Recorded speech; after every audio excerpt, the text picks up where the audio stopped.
नमस्कार बच्चों आज मैं 10th क्लास का टॉपिक अर्थमेटिक प्रोग्रेशंस की एक्सरसाइज 5.2 करवाऊंगा। इसका क्वेश्चन नंबर 13 से। इससे पहले मैंने इसी एक्सरसाइज के फर्स्ट 12 क्वेश्चन करवाए थे। यदि किसी बच्चे को कोई प्रॉब्लम हो तो मुझे कमेंट करके बता सकते हो। तो देखिए 13th question, how many 3 digit numbers are divisible by 7। क्या कहा, ऐसे 3 अंकों की कितनी संख्याएं हैं जो 7 से भाग हो। तो देखिए 3 अंकों की जो सबसे छोटी संख्या है वह 100। अब हमें ये चेक करना है क्या 100 7 से डिवाइड होगा, 100 3 से डिवाइड नहीं होगा।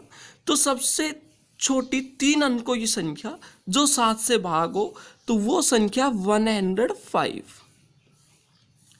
3 अंकों की सबसे छोटी संख्या जो 7 से भाग होगी वह 105। इससे अगली जो संख्या इसमें 7 जोड़ दीजिए, 112, then after 190 dot dot dot.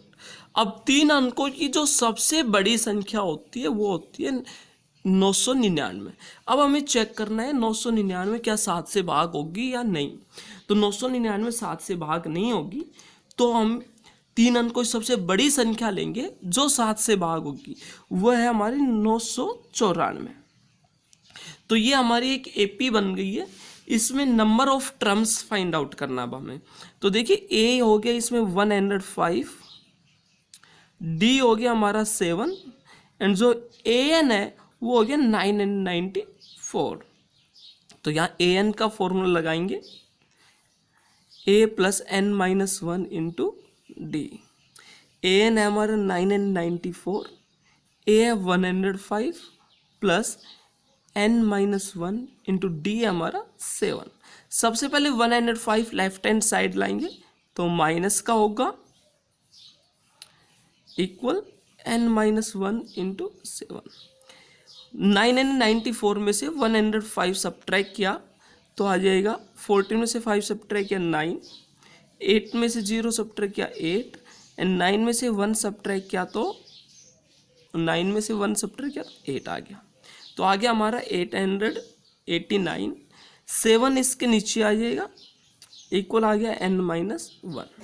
7 से डिवाइड कीजिए, 7 1 जा 7, 7 1 जा 7, 1 बच गया, 7 2 जा 14, 4 बच गया, 7 7 जा 49। तो 127 आ गया n माइनस 1 के इक्वल।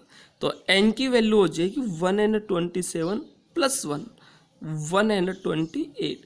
तो 128 ऐसी संख्याएं हैं जो 7 से पूरी भाग होंगी। तो यहाँ मैं लिख सकता हूँ 128 numbers, NUMBR numbers are 3 digit, are 3 digits number are divisible by 7, are divisible by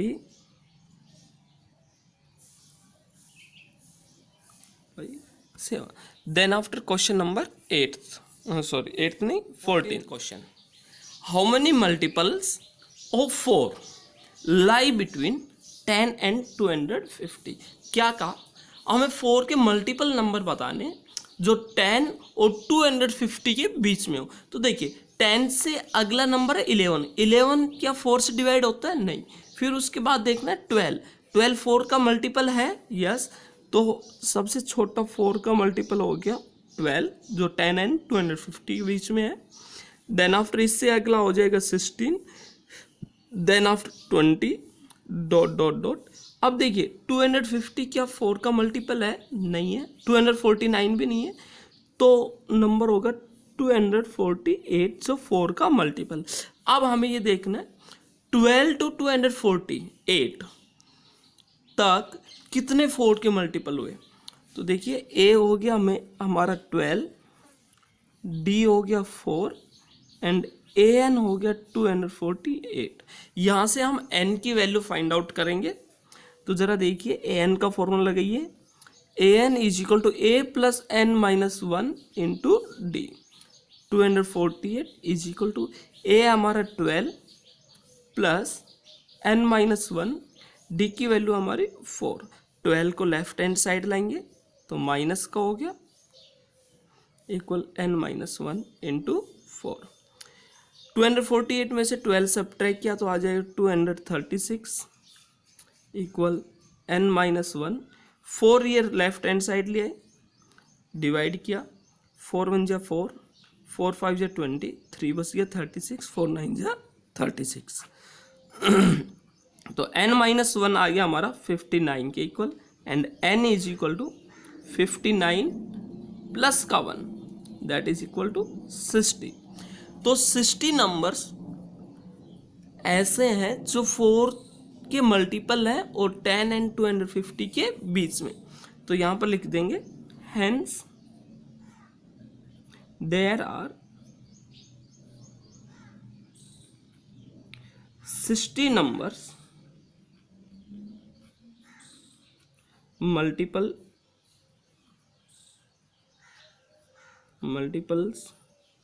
of 4 lie between 10 and 250. Then after question number 15. For what value of n are the nth terms of two APs 63, 65, 67 and 3, 10, 17 equal. क्या कहा n की क्या value होगी, हमें n निकालना है। Are the nth term of two AP are equal. अब ये जो दोनों AP की जो nth टर्म होगी वो इक्वल होगी। तो देखिए मैंने जो फर्स्ट AP ली 63, 65, 67 डॉट डॉट डॉट, इसमें मैंने nth टर्म निकाली तो a हमारा 63, d होगा 65 minus 63 that is equal to 2, n नहीं दिया हुआ। nth टर्म इसकी हो जाएगी an,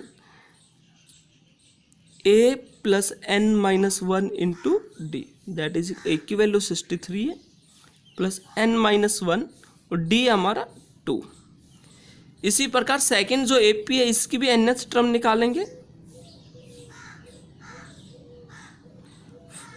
फर्स्ट टर्म a हो गया हमारा 3, d हो जाए 10 minus 3 that is 7 and an होगा a plus n-1 into D equal 3 plus n-1 into D हमारा 7। अब इसने कहा दोनों AP की जो nth टर्म है वो इक्वल है तो दोनों का इक्वल पुट करूंगा 63 plus n-1 into 2 equal 3 plus n-1 into 7। सबसे पहले 2 को अंदर मल्टीप्लाई करूंगा 63 प्लस 2n-2, 3 प्लस 7 को अंदर मल्टीप्लाई किया 7n-7। देन आफ्टर 63 में से 2 सब्ट्रैक्ट किया 61 प्लस 2n, 3 में से 7 सब्ट्रैक्ट किया तो माइनस का 4 प्लस 7n, 7n को लेफ्ट हैंड साइड लाया 2n माइनस 7n माइनस का 4, 61 को राइट हैंड साइड लाऊंगा तो माइनस का हो गया।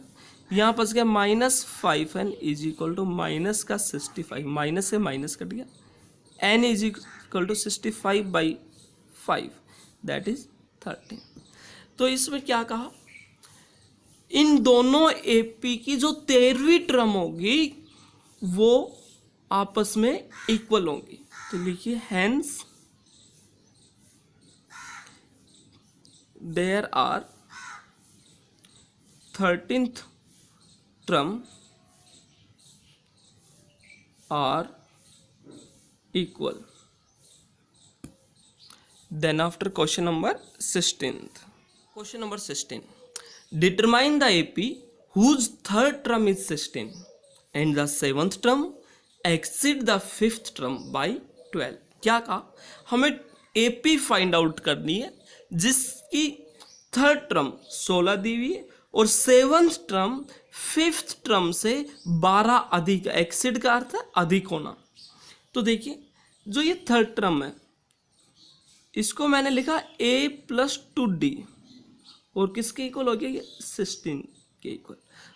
दूसरी कंडीशन दी, सेवंथ टर्म फिफ्थ टर्म से 12 अधिक है, तो सेवंथ टर्म में से फिफ्थ टर्म मैंने सबट्रैक्ट की, किसके इक्वल आ जाएगा 12 के इक्वल। तो सेवंथ टर्म को मैं लिख सकता हूँ a plus 6d minus fifth term को लिख दिया a प्लस 4d, और यह हो गया हमारा 12 के इक्वल। देन आफ्टर माइनस को अंदर मल्टीप्लाई करूँगा तो होगा a plus 6d minus a minus 4d equal 12। a से a कट गया, 6d में से 4d सब्ट्रैक्ट किया तो आ गया हमारा 2d, that is equal to 2, and d is equal to 12 upon 2 that is 6। अब ये जो d की वैल्यू आई है ये थर्ड टर्म में पुट करेंगे, तो पुट कीजिए a प्लस 2 इंटू डी हमारा 6 इक्वल 16, 12 राइट हैंड साइड जाएगा तो माइनस का हो गया 4, तो a की वैल्यू आ गई 4, d की वैल्यू आ गई हमारी 6। तो फर्स्ट टर्म हमारी 4 होगी, जो सेकंड टर्म होगी वो होगी हमारी a प्लस डी, a 4 है, d हमारा 6 है, किसके इक्वल आ गया 10 की। इस प्रकार जो हमारी AP आई वो आएगी 4, 10 और जो थर्ड टर्म दी हुई है 16 डॉट डॉट डॉट, ये हमारी AP आ चुकी है। Then after question number 17, find the 20th term from the last term of the AP 3, 8, 13 and 253। ये AP दी हुई है, इसकी पीछे से 20वीं टर्म निकालनी है। तो देखिए इस क्वेश्चन को मैं दो तरीके से करवाऊंगा, जो आपको अच्छा लगे उस तरीके को अपना सकते हैं। तो देखिए फर्स्ट मेथड, अब जरा देखिए सबसे पहले हम ये फाइंड आउट करेंगे जो 253 है इस AP में कौन सी टर्म है। तो देखिए A हो गया हमारा 3, D होगा 8 minus 3 that is 5, and AN है हमारा 253। तो AN का फॉर्मूला अप्लाई करेंगे, A plus n minus 1 into D, AN हमारा 253, A की वैल्यू होगी 3 plus n minus 1 into D हमारा 5। सबसे पहले 3 को लेफ्ट हैंड साइड लाएंगे, सब्ट्रैक्ट करेंगे, तो 253 minus 3 equal n minus 1 into 5। 253 में से 3 सब्ट्रैक्ट किया तो आ गया 250। देन आफ्टर ये जो 5 है इसको लेफ्ट हैंड साइड लाऊंगा तो अपॉन में होगा, डिवाइड में n माइनस 1 काट दिया, 50 आ गया। तो n माइनस 1 आ गया हमारे 50 के equal, and n is equal to 50 plus 1 that is 50। जो 253 है इस AP की 51वीं टर्म है। तो अब जरा देखिए हमें पीछे से 20वीं टर्म निकालनी है, तो जरा क्वेश्चन में ध्यान दीजिए। यदि क्वेश्चन में कहा गया है 20वीं टर्म निकालो, तो जो टोटल नंबर ऑफ टर्म्स हैं उसमें से 1 जितनी कहा गया उसमें से 1 कम कीजिए। 20वीं कहा गया तो 19वीं टर्म हम फाइंड आउट करेंगे, मतलब इसमें से 19 सब्ट्रैक्ट करेंगे। 51 में से 19 सब्ट्रैक्ट किया, 51 में से 19 सब्ट्रैक्ट किया तो आ जाएगा हमारा 232। तो हम इस AP की 32वीं टर्म निकालेंगे, तो हो जाएगा A32 क्या होगा A plus n minus 1 into D, A की वैल्यू होगी हमारी 3 प्लस n हमारा 32 माइनस 1 31, और D की वैल्यू हमारी 5, तो हो गया 3 प्लस 31 को 5 से मल्टीप्लाई करें, 5 1 जा 5, 5 3 जा 15, तो हो गया हमारा 158। तो इस AP की जो 32वीं टर्म होगी वो होगा 158। तो हम कह सकते हैं hence 158 is 20th term from the last term of the given AP. दूसरा मेथड देखिए। अब जो दूसरा मेथड है, एपी हमारी 3, 8, 13 डॉट डॉट डॉट एंड 253, इस एपी का रिवर्स कर दें, मतलब उलट दें। तो जो 253 है, जो लास्ट टर्म थी, उसको मैंने ले लिया फर्स्ट टर्म। देन आफ्टर, अब इसमें जो डी था हमारा 5, अब हम इसका रिवर्स करेंगे, मतलब जो पिछली टर्म को हम फर्स्ट टर्म मानेंगे, तो जो डी होगा वो होगा हमारा माइनस का 5। तो इसमें से जो -5 सब्ट्रैक्ट किया तो आ जाएगा हमारा 248, देन 243 डॉट डॉट डॉट, और जो लास्ट टर्म होगी हमारी ये 3। अब इसमें जो होगा ए हो गया हमारा 253, डी होगा माइनस का 5, एंड जो एन है वो हमारा 3। तो इसमें हम A20 निकालेंगे, मतलब 20वीं टर्म। तो A20 हो जाएगा A 253 प्लस n-1, n है हमारा 20 में से 1 सब्ट्रैक्ट किया 19, एंड डी होगा माइनस का 5। तो 253 माइनस 19, 5 जा 95, 253 में से 95 सब्ट्रैक्ट करेंगे तो आ जाएगा 851। तो जो ये एपी है, इसकी जो 20वीं टर्म है वो आ गई 153। मीन्स जो क्वेश्चन दिया हुआ था, इस एपी की पीछे से 20वीं टर्म आ गई 158। तो लिख सकते हैं hence 158 is 20th term from the last term of the given AP. Then after question number 18, देखिए, the sum of 4th and 8th term of an AP is 24। क्या कहा, एक एपी की चौथी और 8वीं टर्म का जो सम है वो 24 दिया हुआ है, and the sum of 6th and 10th term is 44, और छठी और 10वीं टर्म का सम है 44। Find the first 3 terms of the AP. हमें इस एपी की पहली 3 टर्म्स निकालनी। तो देखिए, जो फोर्थ टर्म है उसको मैंने लिखा A4 plus 8th term A8, इन दोनों का सम दिया हुआ 24। जो फोर्थ टर्म है उसको हम लिख सकते हैं A प्लस 3D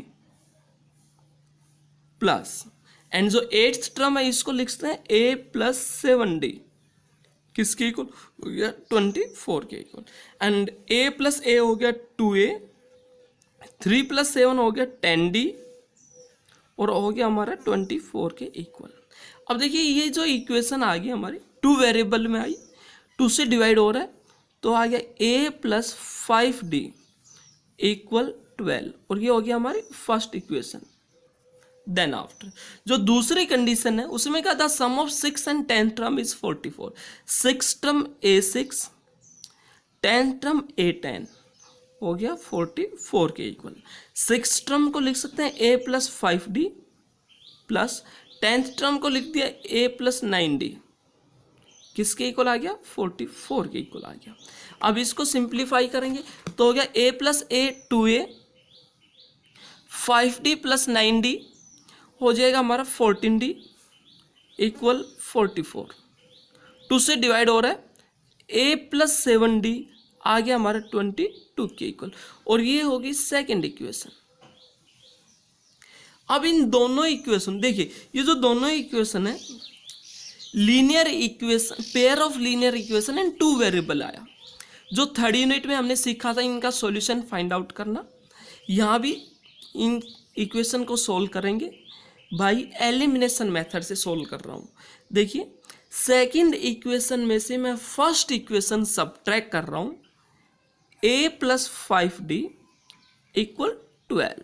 सब्ट्रैक्ट करेंगे तो नीचे जितनी भी टर्म है उन सभी के निशान चेंज हो जाएंगे। इससे A कट गया, 7 में से 5 सब्ट्रैक्ट किया 2D, 22 में से 12 सब्ट्रैक्ट किया 10, एंड जो डी की वैल्यू आएगी 10/2 दैट इज 5। जो ये डी की वैल्यू आई है इसको फर्स्ट इक्वेशन पुट करते हैं। फर्स्ट इक्वेशन है हमारी a + 5d, डी की value 5 = 12 and a is equal to 5 5 जा 25, 25 को राइट हैंड साइड लाएंगे, माइनस का होगा और ये आ गया माइनस का 13। तो a की वैल्यू आई हमारी माइनस का 13, d की वैल्यू आई 5, मीन्स फर्स्ट टर्म -13 है हमारी। तो देखिए सेकंड टर्म निकालें, सेकंड टर्म को लिख सकते हैं a + d, a माइनस का 13, d है हमारा 5, तो आगे -13 में से 5 सब्ट्रैक्ट किया तो माइनस का 8।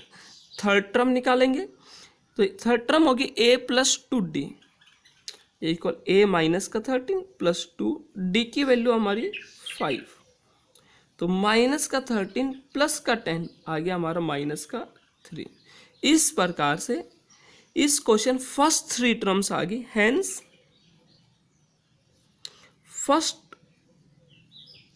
3 टर्म्स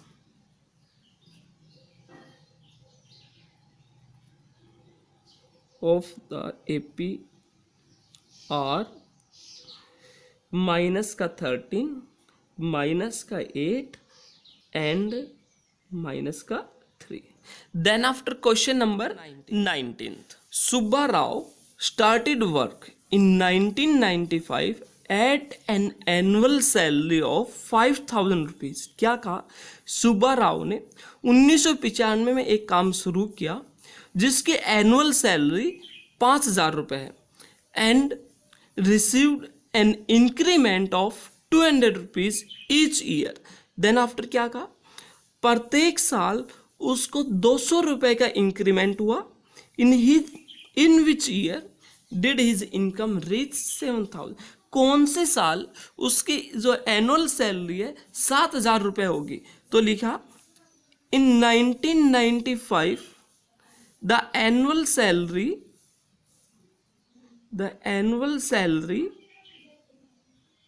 ऑफ सुब्बा राव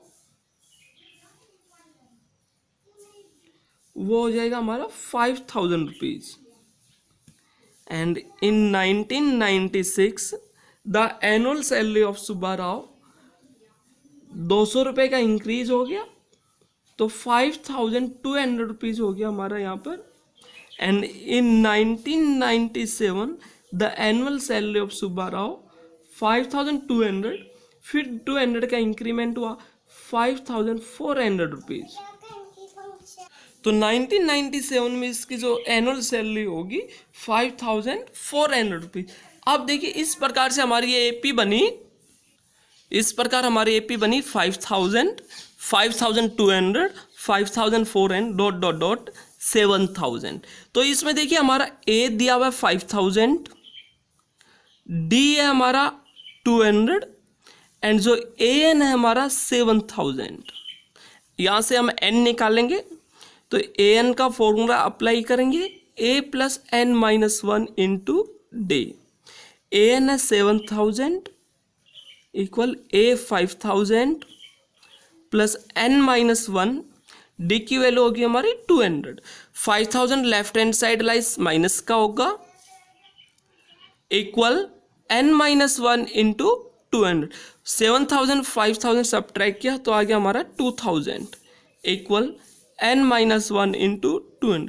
200 को लेफ्ट हैंड साइड लाएंगे तो डिवाइड में होगा 2,000 अपॉन 200 इक्वल n - 1। इनको डिवाइड किया तो 10 आ गया, n - 1 आया 10 के and n is equal to 10 + 1 that is 11। तो सुब्बा राव की जो है 11 साल के बाद उसकी जो एनुअल सैलरी है 7,000 रुपीज होगी। लिखिए after 11 years his annual salary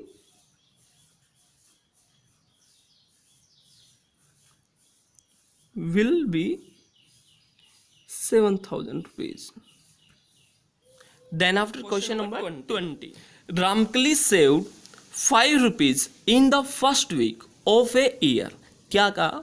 Ramkali ने 5 रुपये सेव किए फर्स्ट वीक में, एक साल के। Then increase her weekly saving by 1.75 rupees. अब क्या कहा, जो उसने वीकली सेविंग की 1.75 rupees, if in the nth week her weekly saving becomes 20.75 rupees, find n. क्या कहा यहाँ पर, यदि उसकी जो nth वीक में जो सेविंग होगी वो 20.75 रुपीज़ होगी, तो हमें यह फाइंड आउट करना है कि जो 20.75 है ये कौन सी टर्म है, मीन्स एन फाइंड आउट करना है।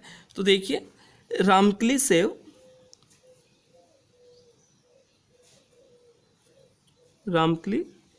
Saved rupees in first week, first week में हो जाएगा 5 rupees, and she save rupees in second week, second week में सेविंग हो जाए 5 प्लस 1.75, तो हो गया हमारा 6.75 rupees, and she save in third week, जो थर्ड वीक में सेविंग होगी उसकी 6.75 प्लस 1.75, इनको ऐड किया तो आ जाएगा हमारा 5 5 10, 7 7 14 1 15, एंड 6 1 7 एंड 1 8, 8.50 रुपीज़ हो गया। तो इस प्रकार हमारी एपी बनी 5, 6.75, 8.5 डॉट डॉट डॉट और लास्ट है 20.75। तो इस एपी में हमें एन निकालना है, जिसकी फर्स्ट टर्म है हमारी 5, डी है 1.75 और ए एन है हमारा 20.75। तो इसमें ए एन का फॉर्मूला अप्लाई करेंगे, ए एन होगा A plus N minus 1 into D, A की value 5 plus N minus 1, D हमारा 1.75 और जो ए एन था हमारा 20.75। अब 5 जो था इसको लेफ्ट हैंड साइड लाऊंगा तो माइनस का होगा 20.75 minus 5 equal n minus 1 into 1.75। इसमें से ये सब्ट्रैक्ट किया तो आ जाएगा हमारा 15.75 equal n minus 1 into 1.75। Then after 1.75 है, इसको लेफ्ट हैंड साइड लाऊंगा तो हो जाएगा हमारा 15.75 upon 1.75, 15.75 upon 1.75 is equal to n minus 1। सबसे पहले दोनों के डेसिमल हटाऊंगा तो डेसिमल से डेसिमल कट जाएगा। अब देखिए किससे डिवाइड हो रहा है, 25 से डिवाइड हो रहा है। 25 7 जब 175, 25 6 जब 150 एंड 25 3 बस 7 बच गया, 25 3 जा 75, 7 1 जा 7, 7 9 जा 63। तो जो n माइनस 1 है वो आ गया हमारा 9 के इक्वल। तो n की वैल्यू आई 9 प्लस 1 इज इक्वल टू 10। तो हम कह सकते हैं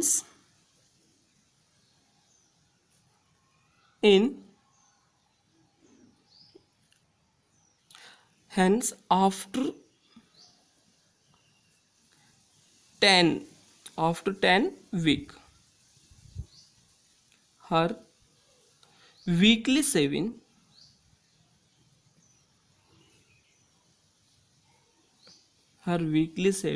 become Rs 20.75 rupees